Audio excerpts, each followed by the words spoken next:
If you want to make changes in the way that you think or in your habits, if you want to more easily feel a sense of joy or improve your well-being, then regulating your nervous system is essential. A regulated nervous system is so important for our health and well-being and for choosing thoughts and actions that differ from our habitual ones. It is a key component to changing how we show up on a day-to-day basis because it is so intimately intertwined with how we think, what we do, how we respond, and how we feel.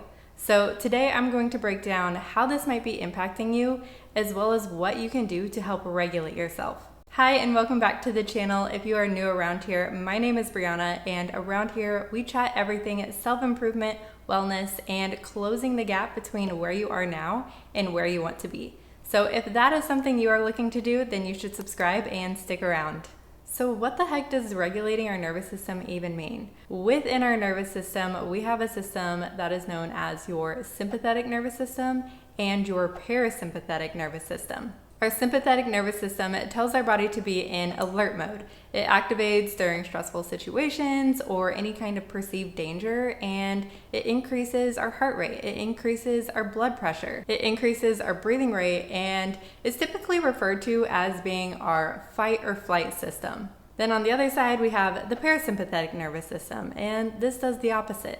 This lowers our heart rate and blood pressure. It lowers our breathing rate. It brings us into a more relaxed state. And it is known as the rest and digest system. Both systems are absolutely necessary, but where we tend to run into trouble is being chronically in that heightened sympathetic state, which our society in today's world easily puts us into. Not ideal. Being chronically in a sympathetic state is having a dysregulated nervous system, and this can wreak havoc on our health and well-being as well as our ability to change. So we have to get out of the go, go, go default stress mode that our society so easily puts us into. Regulating our system is getting out of chronically being in that sympathetic state, or at least spending far less time there, as well as being able to easily go back and forth. In a dysregulated state, we spend most of our time in this chronically stressed state, and we have to really work to bring ourselves back down into this calmer parasympathetic state. But when we're more regulated, we can more easily go back and forth between the two. We can reach a heightened state while it serves us, and then more easily go back into this calmer, more relaxed state. So hopefully all that makes sense. But this goes so much deeper than feeling a bit more wired versus not. Whatever nervous system state we're in impacts our behaviors, our thoughts, our reactions, and how we feel. So it plays a really important role in changing our habits and how we think and just breaking out of our typical patterns. It is harder for us to change when our system is more dysregulated, when we are in more of that wired and stressed state. And one of the reasons for that is because it is harder to make tougher decisions or decisions outside of our norm, such as choosing a healthier meal versus a more indulgent one, or choosing to go work out instead of just hanging out on the couch when we are in that wired state or chronically in fight or flight mode. It also makes it tougher to change our way of thinking. If you have watched any of my videos, then you know just how much how you think influences your actions and how you feel. And being in the state makes it much tougher to change your perspectives and your mindset. And as what goes on up here impacts every aspect of your life, I'd say it's pretty important. When living in fight or flight, you're more likely to be in a more heightened emotional state as well. And this can lead to you being more reactive. It can lead to you feeling more snappy or getting overwhelmed more easily, or being more reactive to things that normally wouldn't make you do so. When we are in a heightened emotional state, it is tougher to think with our logical and rational side of our brain, which is what helps us with self-control. And lastly, this state makes us more likely to seek out comfort and familiarity. When our bodies do not feel safe, they are more likely to seek out safety. So this can lead us to do things like just sit on the couch and scroll our phone, to go seek out really delicious food, to mindlessly scroll on our phones, or to just stick with more familiar and comfortable decisions, even when they're not aligned with our goals or who we want to be. On the other hand, if we are able to spend more time in our parasympathetic state, it is easier for us to change. It is easier for us to notice our emotions and not just react to them. It is easier for us to choose delayed gratification over instant gratification. And in my experience, it also is so helpful in helping you feel more joy, making it easier to have more fun or feel a sense of calm and peace. And I haven't really shared much about this on this channel yet, but I have been through quite the journey with my health. And I genuinely believe one of the biggest factors in actually improving my health was working on regulating my nervous system. Making both lifestyle changes and getting out of chronic sympathetic mode helped me improve my mental and physical health in so many ways. I think there are many reasons why people are struggling with both their health and their mental well-being these days, but I really believe that this is one of the bigger pieces of that picture.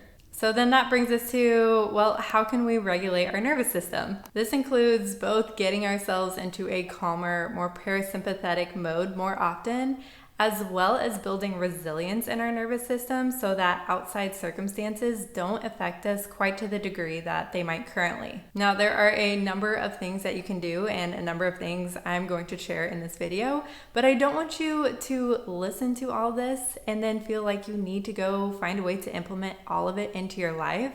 I really suggest picking one or a few things and then just treating it as an experiment and just finding what actually seems to make an impact for you. The first one is breath, and I feel like this is one of those that just feels so obvious and cliche that it is just really easy to just write off and not do. But take it from someone who was the queen of go, go, go mode, living in that chronic sympathetic state, and who has a career in health and wellness. If you do any of these, I highly recommend implementing this into your life in some way. To me, this includes checking in with yourself and actually breathing deeper and breathing more throughout the day, as well as setting aside some time to dedicate to breathing more deeply for a set period of time to actually bring yourself down into a more relaxed state, to truly decompress. So throughout the day, you can just check in and notice, okay, am I breathing right here? Am I breathing super shallowly? Or can I expand my breath? Can I breathe a little bit deeper? Can I breathe a little bit slower? And just doing that here and there when you can throughout your day. And then in terms of dedicated breath work, there are so many different ways to do this. And you can start with just doing 5 minutes a day. Honestly, you don't need to do too much more than that.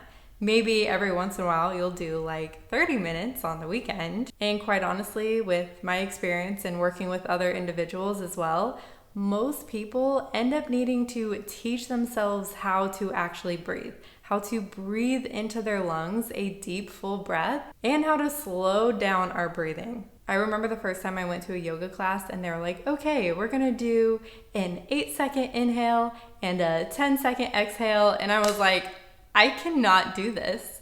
Now I can, so you can too. But you could set a timer and just focus on trying to lengthen both your inhale and your exhale.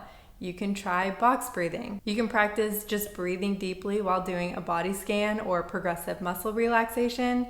There are all kinds of ways to do breath work, and honestly, you can just go on YouTube and type in guided breath work and find a video that suits you. You can also try what I believe Huberman termed the physiological sigh, where after a specific stressful event, you do 2 inhales and then 1 long, deep exhale. And doing that after a stressful moment, like maybe someone being upset with you at work, or maybe someone cutting you off or almost hitting you while you're driving. In those kinds of moments, our nervous system is going to ramp up as it's perceived danger, and we can use something like breath and maybe the physiological sigh to just help calm our nervous systems back down. Again, just so we're not living in that chronic state of go, go, go stress mode. Speaking of go, go, go mode, number 2 is to slow down.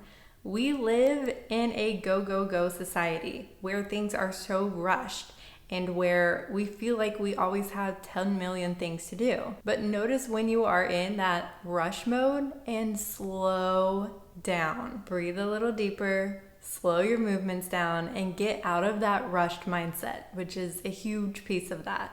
I was queen of rush mode, and this was tough for my ego, but I promise you it does not get you anywhere any faster. And this also might mean looking at your habits and routines and just looking at what you can change or maybe let go of so that you don't have to rush around. If you are waking up 15 minutes before you need to leave for work, then you literally are having to run out the door, and that is not helping you. So you can look at where you can help yourself out a little bit as well. Number 3 is taking breaks throughout the day. So instead of starting our day, getting into this stress state and kind of just staying there throughout the day and then having to work to hopefully hopefully decompress at the end of the day, what we want to do is we're going up here and then we're taking breaks to come down, so we're not living in that sympathetic state and hopefully not going into as much of a stressed out state. So this could look like just taking a couple 10-minute breaks throughout the day, or just one, maybe even just 5 minutes. And this is a true break. Not scrolling the internet, not scrolling social media. Put your phone to the side and just take a moment to breathe deeply, or look out the window and admire the view.